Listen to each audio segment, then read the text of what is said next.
soundtrack is going to be Indiana Jones and the Temple of Doom, starring Harrison Ford. And I'm going to be reading some facts to you today after we go over the music, spend a little bit of time tapping and appreciating the album art.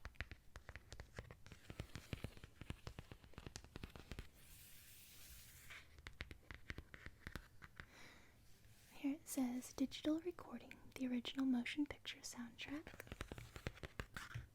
Indiana Jones, INDIANAJONES.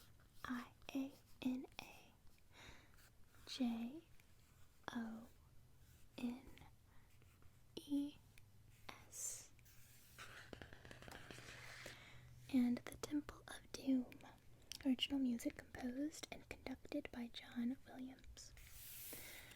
And this is a gatefold album, which means it opens up like a little book, like that. Okay, and I did get this from a thrift shop. This is an album from my collection, and it smells so good. I know it's probably so weird, but if you've ever smelled an old library book, that's the best way to explain it. So there is actually, let me see, there's only one record. Okay, so there's a side 1 and a side 2, which I'm going to go over the music on those. But first, let's take a look at the inside of the album.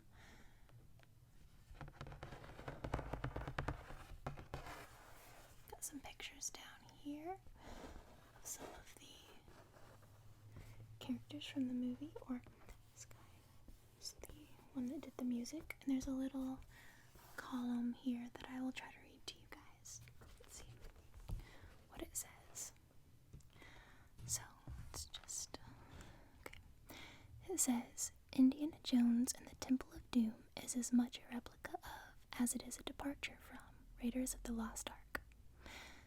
Musically, all of the familiar marches are back, tracing the heroics of Ace, archaeologist Dr. Indiana Jones, from the turbulent streets and dark alleys of 1935 Shanghai to the sweltering jungles of uncharted India, at which point John Williams, the master of movie magic, and we, the audience, take an unexpected detour to the far side of fear and fantasy. In this section of the adventure, all of the comforting themes vanish, and we become lost in the inner sanctums of the Temple of Doom, with the secret voodoo cult through extinct for 100 years. This sinister setting offers John leagues of musical opportunity, and he makes a feast of it in one of his best film scores ever. In attempting a further adventure, neither John Williams, George Lucas, nor I wanted to retrace our steps. This is a shiny new story with heroines, sidekicks, and villains you've never before seen. John Williams has composed new themes for each of them. I am especially proud of John's Short Rounds theme and the Nightmare choral chant in the Temple of Doom. These particular sections of the score could be the only music in the world effective enough to knock the hats off of Indiana Jones's head. And that is signed by Steven Spielberg. So again, there's another picture right there. Okay. And here's a picture of Indiana Jones, played by Harrison Ford. Try to hold that closer.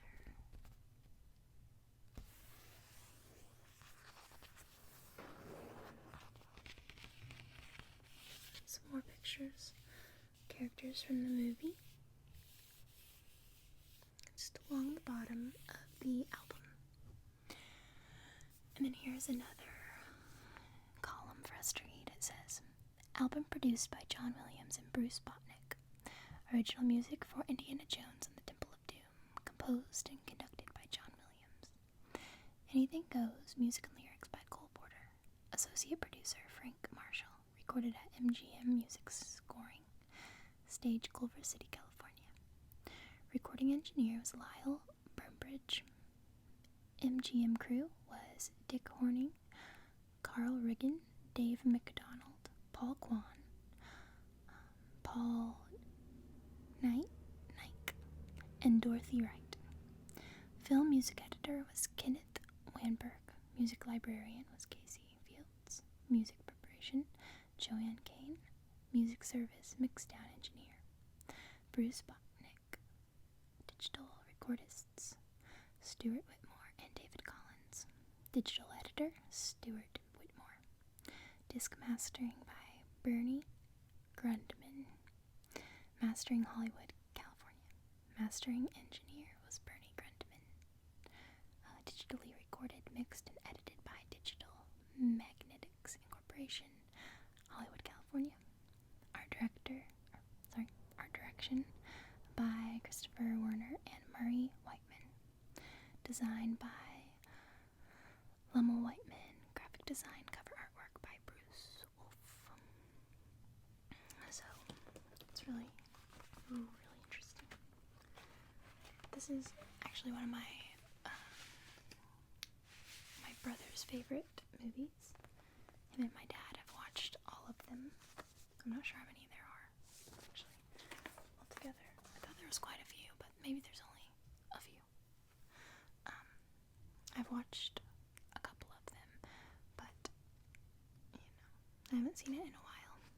I've always felt like November is the perfect time of year to watch,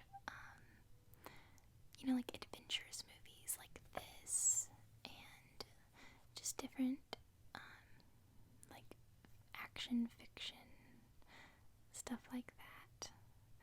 And I don't know why, it's just a good time of year. So I might watch this sometime soon this month. Also, this came with a little opening sleeve, because the sleeve of the vinyl is blank, but it did include this little extra thing.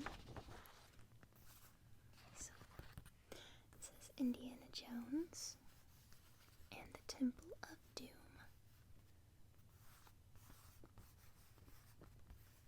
And if you've never seen this, you should definitely check it out. Harrison Ford, I've never seen a bad movie with him.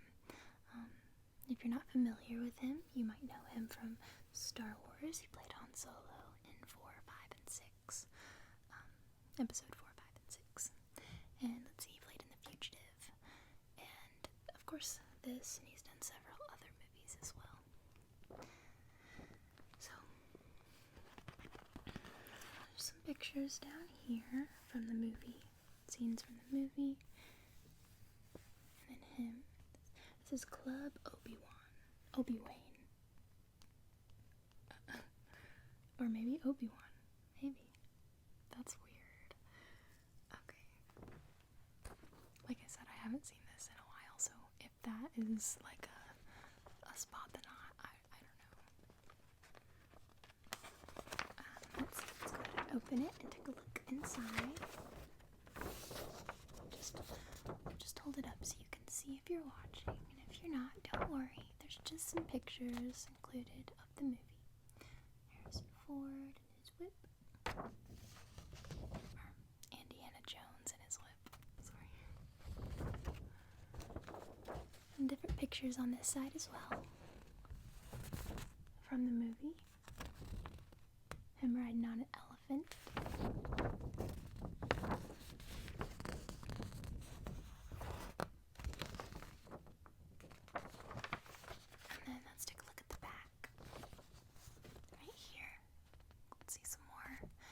Bits of footage from the movie. Here's them on the bridge.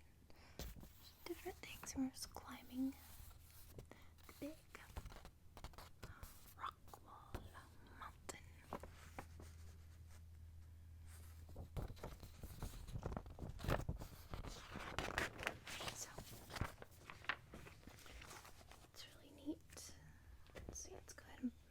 this back in there.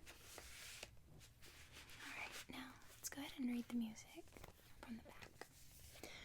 So, like I said, it only came with one disc, so there's a side 1 and a side 2. So in side 1 you have Anything Goes, Fast Streets of Shanghai, Nocturnal Activities, Short Rounds Theme, Children in Chains, and Slalom on Mount Hummel. Side 2, The Temple of Doom, Bug Tunnel and Death Trap, Slave Children's Crusade, The Mine Car Chase, and Finale and End Credits. So,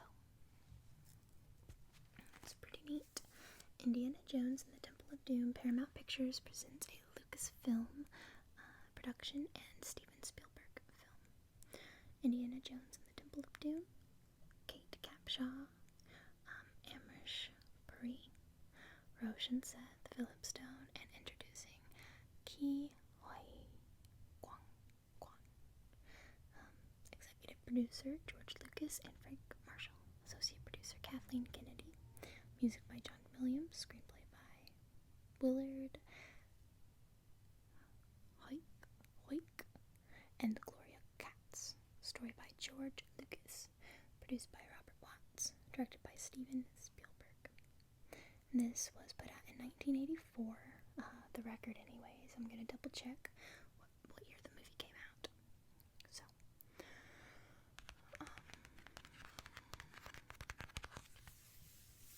and then on the back you can see this beautiful scenery here. What a beautiful castle.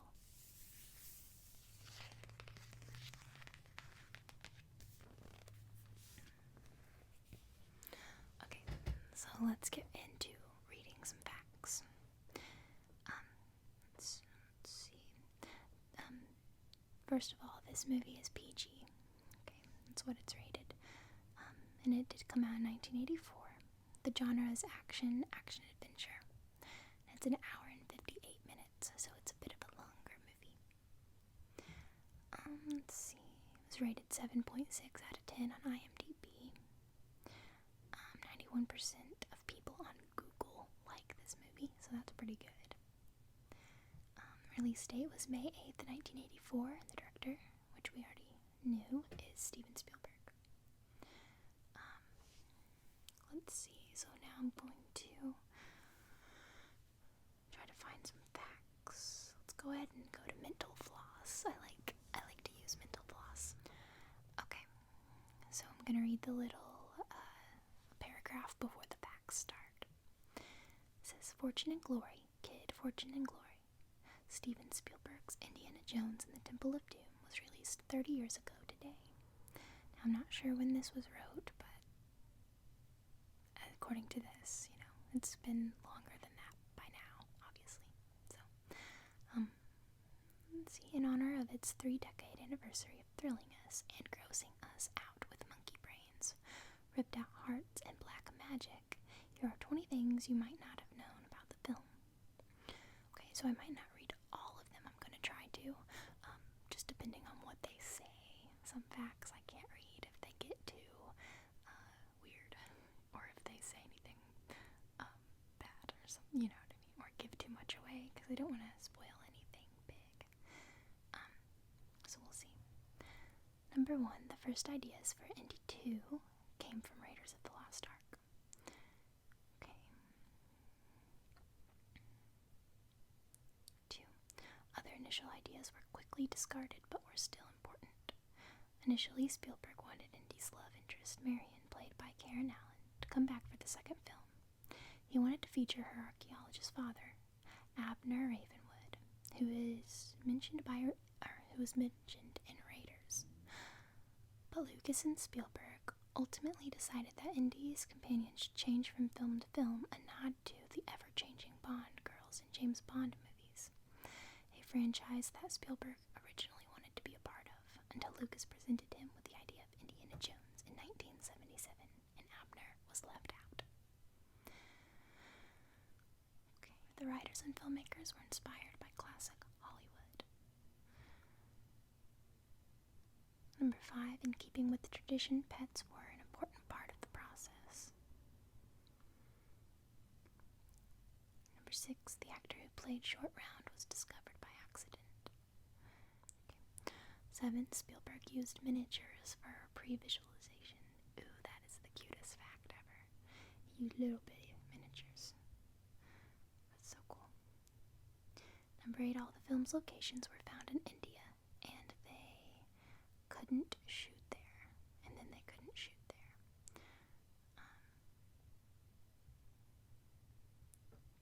Number 9, Spielberg acted out the village shaman's lines, and the actor repeated them right back. 10, Kate Capshaw's priceless dress was eaten by an elephant on set. Okay, number 11, the bugs grossed everybody out. For their second indie movie, Spielberg and Lucas wanted to one-up the creepy crawly raider scene with 10,000 snakes, and they did it with bugs, lots of bugs. For the scene there was the trio stumbles upon a cavern filled with countless insects on the way to the Temple of Doom, the production assembled 50,000 cockroaches and 30,000 beetles from nearby London bug farms. Gross. Gross.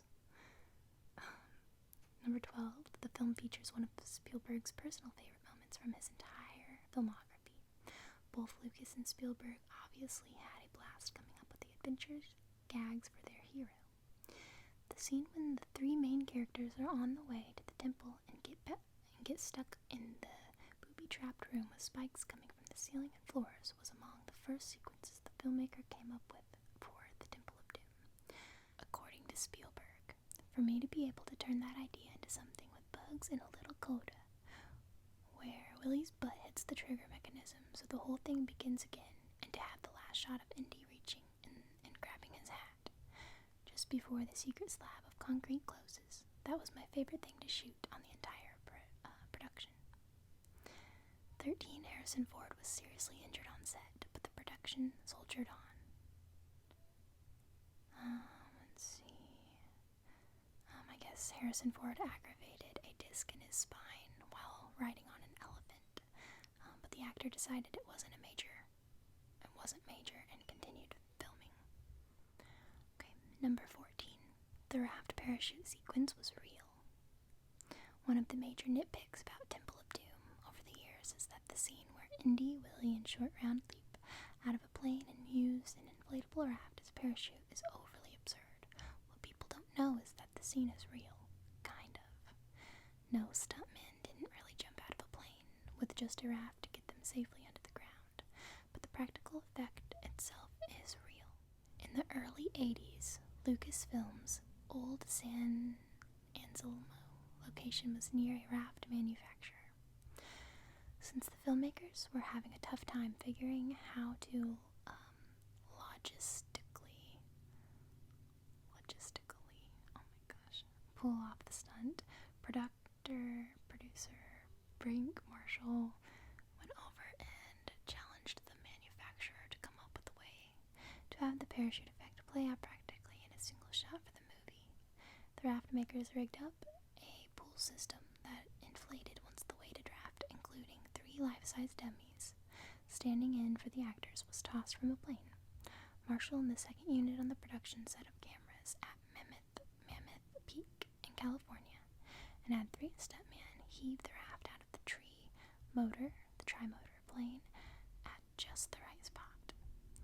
This thing came out and I'm watching it, and it perfectly balances, unfolds right side up, and the people are in it. It comes down and hits and bounces, and they're weighted enough where it looks real and then slides down. Marshall said we didn't have monitors or playback or anything. I said, I think we got it. I looked at the 3 or 4 cameramen, and they went thumbs up. I said, we're done. The shot that's in the movie is the first take, 1 shot. So that's pretty cool. They said the bridge sequence was also real.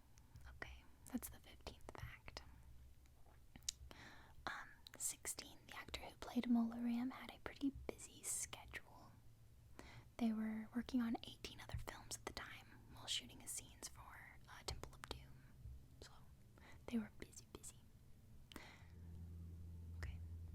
So there's just a few more facts I'm going to read to you. It says, ILM used a little ingenuity and a trip to the supermarket for the FX in the minecart chase. They used miniatures and industrial light and magic using miniatures. So, let's see the next one. The rough cut of Temple of Doom was too fast. The rough cut's runtime of 1 hour and 55 minutes went by so quickly and was so action-packed that, in their opinion, it wouldn't give the audience time to breathe. So they went back and ordered a new exterior matte paintings to be done as interstices between scenes, and they allowed a little beat in between, like a little rest time in between the crazy action-packed filled scenes. Let's see the next one. Ben Burt went to Disneyland for the sound effects. Ooh, that's cool. They included sound effects for the lightsaber, and the most iconic movie sounds ever. It says sound designer Ben Burt has worked on every Indiana Jones movie and every Star Wars movie to date, and is responsible for some of the most iconic movie sounds ever, including the sound effects for the lightsaber. That's cool. They used roller coaster sounds for some of the things, screeches and clangs from rail cars, and they were granted unprecedented access to Disneyland after hours, and the two rode and recorded every roller coaster in the park, free from the normal white noise and omnipresent music that runs during the day. That's cool. And for the sounds, this is really interesting, okay? For additional sound effects like the noises of insects in the bug scene, Burt reused the sounds of running his fingers through a cheese casserole made by his wife, which was used in Raiders as the sound of slithering snakes, and added the sounds of himself pulling the shells off of hard-boiled eggs. Oh, that's so creative. Okay, the last fact says the Temple of Doom created the PG-13 rating. Think about this. A movie that includes a man pulling the still beating heart out of another very much alive man who is then lowered into a searing pool of lava to die is rated a family-friendly PG by the Motion Picture Association of America. Parents and audience members alike were taken aback by the violence in Spielberg's second Indiana Jones film, but the violence and horrific aspects weren't enough to warrant an R rating, one that would cripple a film that relies so heavily on its targeted child demographic. Once a controversy about the violence in Temple of Doom and Gremlins, a film Spielberg executive produced, arose. Spielberg wrote to then president of the MPAA, Jack Valenti, suggesting an in-between rating for movies of similar ilk. The director suggested 4 new potential examples, including PG-13, PG-14, PG-2, or R-13, which would limit or allow certain audience members admittance between PG and R-rated films. Valenti soon enacted the new system, labeling director John Milius from Red Dawn with the first ever PG-13 rating. So that's pretty cool. That's pretty interesting. So that's all the facts for today. One last look at the album before we say goodbye. Reading all those facts, especially the facts about the sound effects, really have me interested to watch this again soon. So, I hope you enjoyed this, and I hope that you all are having a beautiful week, taking time to